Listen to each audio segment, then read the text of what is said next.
नमस्कार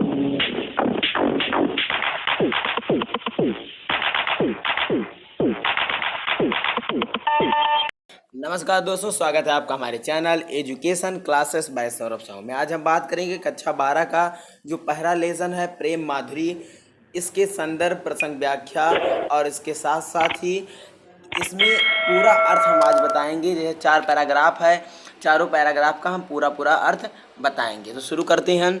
सबसे पहले इसके लेखक क्या है, संदर्भ में लिखा क्या जाता है। संदर्भ जो होता है उसमें लेखक का नाम लिखा जाता है, काव्य है या गद्य है ये लिखा जाता है, कौन से लेसन से लिया गया है ये लिखा जाता है।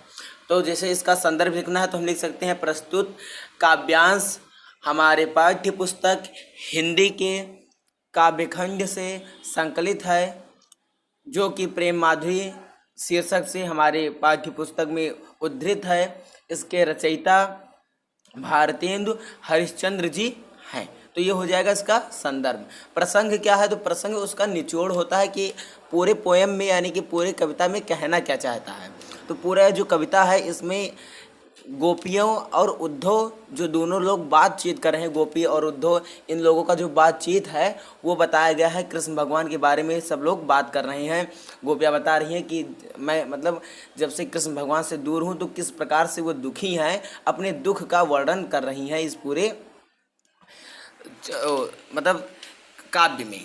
और ये जो है ये सवैया है। छंद की बात करें कौन सा छंद है, तो ये पूरा सवैया छंद में लिखा गया है। लेखक हैं भारतीय हरिश्चंद्र जी। अब हम इसका हिंदी अनुवाद करते हैं, हिंदी में समझते हैं। तो है मार्ग प्रेम को समुझे हरिश्चंद्र यथारथ होते यथा है। मार्ग प्रेम को यानी कि प्रेम के मार्ग को समझे, कौन कौन समझे, समझता है या समझे। हरिश्चंद्र यानी हरिश्चंद्र जी कह रहे हैं कि प्रेम के मार्ग को कौन कौन समझे। यथार्थ होत यथा, यथार्थ माने होता है वास्तव में, वास्तव में जो है उस प्रेम के मार्ग को कौन कौन समझता है, ऐसा हमें लगता है कुछ हरिश्चंद्र जी कह रहे हैं। फिर है लाभ कछु न पुकारन में बदनाम ही होने की सारी कथा है। यानी कि पुकारने में, प्रेम के मार्ग में अपने प्रेमी को पुकारने में कुछ लाभ नहीं है, केवल बदनामी ही होती है और ये बदनाम होने की ही सारी कथा है। जानत है जी मेरो भली विधि, जानत है यानी जानता है, जी माने हृदय, मेरा माने मेरा, भली माने अच्छे, विधि माने तरीके से, और वो माने और उपाय, और उपाय सभी व्यर्था है कि जितने उपाय सभी व्यर्थ हैं। कह रही हैं गोपियाँ कि हमारा हृदय जानता है कि जितने भी उपाय हैं सब व्यर्थ हैं, क्योंकि कृष्ण भगवान इनसे दूर चले गए हैं। तो कह रही हैं हम उन्हें पाने के लिए जितने भी उपाय कर रहे हैं वो सब व्यर्थ है, मेरा हृदय जानता है। बावरे हैं ब्रज के सिगरे मोही नाहक पूछत कौन विधा है। कह रही हैं गोपियाँ कि जो ब्रज के लोग हैं वो लोग बावरे हैं, क्योंकि उन्हें पता है कि गोपियों को कौन सा प्रॉब्लम, कौन सी समस्या है। वो जानते हैं कि कृष्ण भगवान दूर चले गए हैं इसलिए लोग दुखी हैं। फिर भी वो लोग पूछते हैं इनसे कि तुम्हें कौन सी व्यथा है, तुम्हें कौन सा व्यथा है।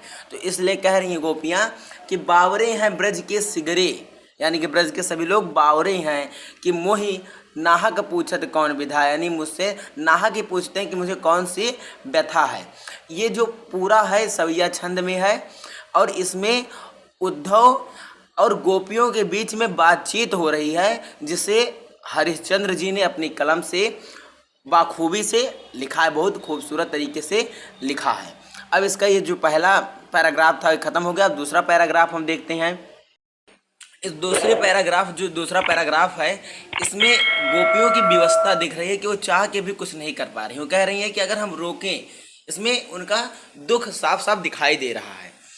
इसमें कह रही हैं गोपियाँ उद्धव से कि अगर हम रोकें तो अमंगल हो जाएगा, क्योंकि जब कोई किसी कार्य के लिए जाता है तो उसे रोकना नहीं चाहिए। ऐसा माना जाता है रोकने से वो कार्य नहीं होता। और भगवान श्री कृष्ण तो अच्छे कार्य के लिए जा रहे थे, धर्म के कार्य के लिए जा रहे थे, इसलिए उन्हें रोकना अमंगल हो जाता, इसलिए गोपियाँ नहीं रोक पा रही हो, चाह के भी नहीं रोक पा रही हैं। वो कह रही हैं कि रोका ही जो तो अमंगल होए। अगर हम रोक लेंगे तो ये जो अच्छे कार्य के लिए जा रहे हैं, कंस का वध करने के लिए जा रहे हैं, धर्म की स्थापना करने के लिए जा रहे हैं, अमंगल हो जाएगा, कहीं ऐसा ना हो कि ये कार्य ना हो पाए। इसलिए वो कह रही हैं कि रोका ही जो तो अमंगल होए। अगर हम रोक लेंगे तो अमंगल होगा। और प्रेम नशे जो कहे पिए जाइए, और अगर हम कह दें कि आप जाइए, हम इजाज़त दे दें, हमारी इच्छा कहे कि हाँ आप जा सकते हैं, तो मेरे प्रेम का नाश हो जाएगा। गोपियाँ विवश हैं, अगर रोक रही हैं तो अमंगल हो रहा है, सोच रही हैं, अगर ना रोकें तो उनका जो प्रेम है वह खत्म हो रहा है, उसका नाश हो रहा है।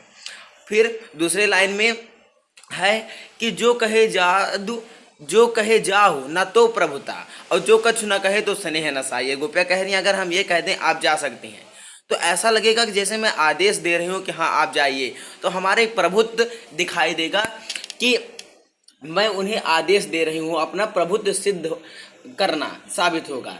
इसलिए गोपियाँ आदेश नहीं देना चाहती हैं, वो प्रभु की वंदना करती हैं, प्रभु के भक्त हैं, वो उन्हें आदेश नहीं दे सकती हैं कि आप जाइए।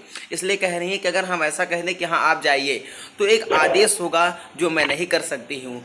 और अगर मैं कुछ ना बोलूँ, मैं शांत हो जाऊँ, तो भी मेरे स्नेह, मेरे प्रेम का अंत हो रहा है, ऐसा उन्हें लग रहा है। वो कह रही हैं जो हरिश्चंद्र कहे तुम्हारे बिन जी है ना, तो यह क्यों पति आई है। कह रही हैं हरिश्चंद्र जी के माध्यम से हरिश्चंद्र जी लिख रहे हैं कि गोपियाँ कह रही हैं कि मैं आपके बिन नहीं जी पाऊंगी, मतलब भगवान कृष्ण के बिन गोपियाँ कह रही हैं कि मैं नहीं जी पाऊंगी।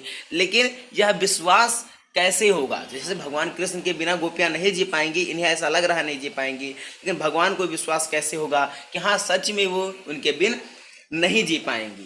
क्योंकि जो पतियायी होता है इसका अर्थ होता है विश्वास होना या विश्वास होगा। तो उन्हें कैसे विश्वास होगा कि हाँ सच में वो इनके बिना नहीं जी पाएंगी। फिर चौथा लाइन में है तासो पयान समय तुम्हारे हमको कहे आप हमें समझाइए। अब गोपियाँ की व्यवस्था आप देखिए, वो कह रही हैं कि हम करें तो क्या करें, हम रोकें तो अमंगल हो जाए, ना रोकें तो हमारा प्रेम का नाश हो रहा है। अगर हम आदेश दें कि हाँ आप जाएं, तो हमारा एक भक्त का जो संबंध होता है वो खत्म हो रहा है। और अगर हम कुछ ना बोलें तो स्नेह खत्म हो रहा है। इसलिए वो कह रही हैं कि आप ही बताइए हमें क्या करना चाहिए, हमें समझाएं कि हम क्या। अब हम तीसरा जो पैराग्राफ है उसे देखेंगे। इसमें आप देखेंगे पहला पैराग्राफ, दूसरा, तीसरा, चौथा, 4 पैराग्राफ है, और चारों में एक अलग अलग प्रकार की भावना दिखाया गया है। पहले में बताया गया है जो मार्ग प्रेम को समझे वाला जो पैराग्राफ है, इसमें आप देखेंगे तो ऐसा मिलेगा कि प्रेम क्या है इसका वर्णन किया गया है, उसको समझाया गया है। दूसरा जो है इसमें जैसे रोका ही जो अमंगल हुए, इसमें प्रेम के बाद का बताया गया है कि जब प्रेम हुआ वो कहीं बिछुड़ रहा है, आपसे दूर जा रहा है, तो आपका जो दुख है उसको दिखाया गया है। और ये जो अब हम आपको बताने जा रहे हैं आज लो जो ना मिले, ये वाला जो पैराग्राफ है तीसरा पैराग्राफ, इसमें आप देखेंगे तो इसका अगर हम पूरे का अर्थ अगर निकालें तो पूरे अर्थ में आपको एक बात देखने को मिलेगी कि अब जब वो अलग चला गया, जैसे पहले में प्रेम, दूसरे में अलग जाने से कैसे रोका जाए, तीसरे में जब वो अलग चला गया तो अब उस दुख को भूल करके अब भी प्रेम कर रही हैं गोपियाँ भगवान कृष्ण से। दुखी हैं कि हाँ वो चले गए हैं, फिर भी प्रेम कर रही हैं, उस प्रेम को दिखा रही हैं कि जो हुआ हुआ, लेकिन अब हमें उनसे कोई शिकायत नहीं है, अब हमें उनसे कोई शिकायत नहीं, हम अभी भी उन्हें उतना ही चाहते हैं जितना पहले चाहते थे। तो अब शुरू करते हैं इसकी हिंदी। पहले लाइन जो है इसमें कह रही है कि आज लो जो न मिले तो कहाँ हम तो तुम्हारे सब भांति कहावे। कह रहे गोपिया चलो कोई बात नहीं कि हम आपसे कभी मिले नहीं हैं, लेकिन हम हर प्रकार से आपके ही हैं। हम आपसे मिले हैं या ना मिले हैं, आपको हमसे प्रेम है या नहीं है, लेकिन हम सभी प्रकार से आप पे न्यौछावर हैं, हम सब प्रकार से आपके ही हैं और आपके ही कहाते हैं। दूसरी लाइन में कह रही हैं कि मेरो उरहनो है कछु नाही।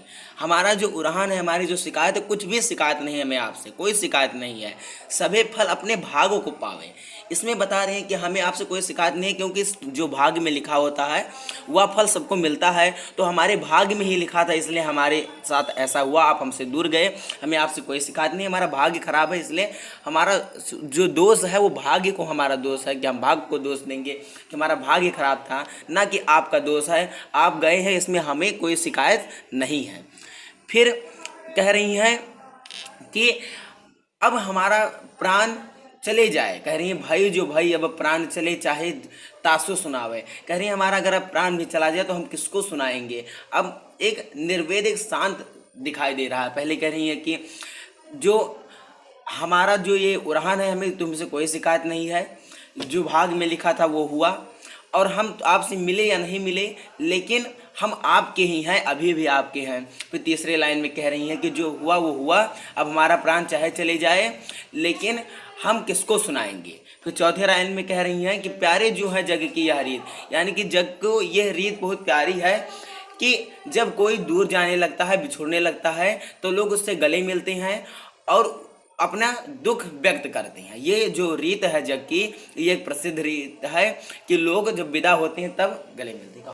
अब चौथा पैराग्राफ है जिसमें उद्धव गोपियों को समझा रहे हैं कि तुम्हें ब्रह्म की उपासना करनी चाहिए जो कि सर्वत्र विद्यमान है, यानी कि हर जगह विद्यमान है।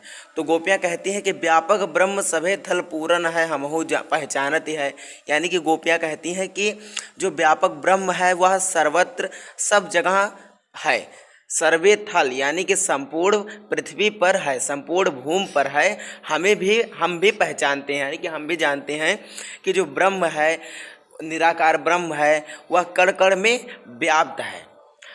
पर बिना नंदलाल, दूसरा लाइन में कह रहा है कि बिना नंदलाल यानी कि कृष्णा भगवान, नंद के लाल यानी अर्थात कृष्ण भगवान, कह रही गोपियाँ कि हम भी जानते हैं कि सब जगह व्यापक ब्रह्म व्याप्त है, हम भी पहचानते हैं बात को, हम भी इस बात को जानते हैं, लेकिन बिना नंदलाल के यानी कि बिना कृष्ण भगवान के हमारा जो ज्ञान है वह काम नहीं करता है। और फिर तीसरे लाइन में कहती हैं तुम उद्धव यही कहिए, यानी कि हे उद्धव तुम जाके कृष्णा भगवान से यही कहना कि हम और कछु नहीं जानती हैं, हम उनके अलावा और कुछ नहीं जानती हैं। जो आप हमें ब्रह्म, निराकार ब्रह्म समझाने आए हैं, हम भी जानते हैं, लेकिन बिना कृष्ण भगवान के हमारा ज्ञान कोई काम नहीं कर रहा है। और उद्धव अगर तुम जाना तो कृष्ण भगवान से बात कहना कि हम उनके अलावा और कुछ नहीं जानते हैं, हमें पता है लेकिन फिर भी हम निराकार ब्रह्म को नहीं जानते हैं, हम जानते हैं तो सिर्फ भगवान कृष्ण को जानते हैं। वो कह रहे हैं कि तुम उद्धव यह कहियो उनसे हम और कछु नहीं जानती हैं, यानी ये उद्धव कहना कि हम उनके अलावा और कुछ नहीं जानती हैं।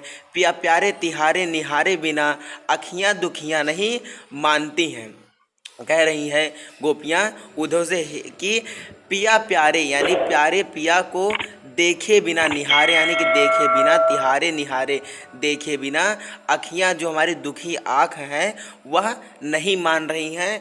हम इसीलिए और किसी की उपासना नहीं कर सकते। हम अगर किसी को जानते हैं तो केवल भगवान कृष्ण को जानते हैं, नंदलाल को जानते हैं, और हमारी जो आँखें हैं उनको देखने के लिए तरस रही हैं और उनके देखने के बिना बहुत दुखी हैं। आशा करते हैं आपको पूरा समझ में आया होगा। अगर समझ में आया है तो चैनल को सब्सक्राइब कर दें।